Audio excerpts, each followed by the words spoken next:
Is the hospital also responsible for my baby's birth injury? Want to know what I'm getting at here? Stay with me as I share with you this very important information.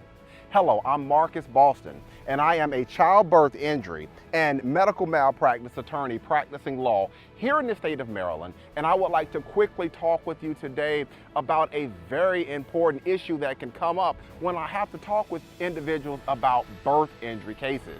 And a lot of times, parents will have questions, and that question will deal with specifically, is the hospital also responsible for my baby's injury?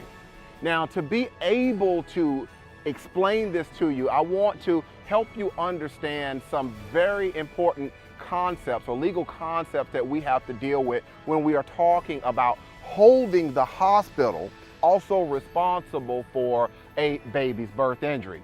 In the law in Maryland, we have a concept called respondeat superior. And essentially what I'm talking about when I say a respondeat superior is that the master will answer for the servant, okay? I want to say that again. The master will answer for the servant.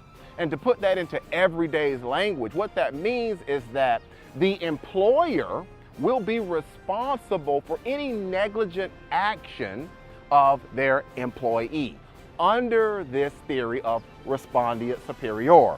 So when we're talking about a birth injury case, and when we're talking about getting the hospital also involved, if the actions of either the doctor or the nurse happened, this negligent action, if it happened while they were in the scope of their employment, working for the hospital, then under respondeat superior, then the hospital will also have to answer for the actions of their employee.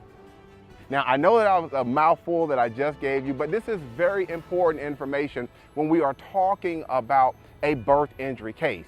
Now, before I close this video, I want to also let you know that there's a lot of analysis that has to go on to make this work. I mentioned some very important terms, like, for example, scope of employment. You know, you've got to look and have an analysis as to scope of employment. You've also got to be able to show that that nurse or that doctor, that they are actually employees of the hospital. For example, they can't be independent contractors or work for some other party.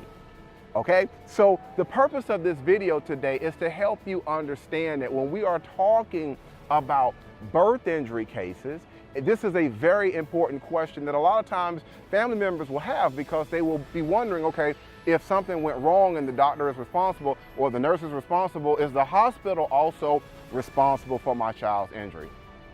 If you have more questions about your situation, maybe you're watching this video today because your baby has suffered an injury at birth. Maybe, for example, you have a cerebral palsy diagnosis, or maybe your child has a brachial plexus injury and they no longer can use their arm or their hand, or you have some other type of injury that occurred to your child during birth, and that injury happened here in the state of Maryland, and you've got questions.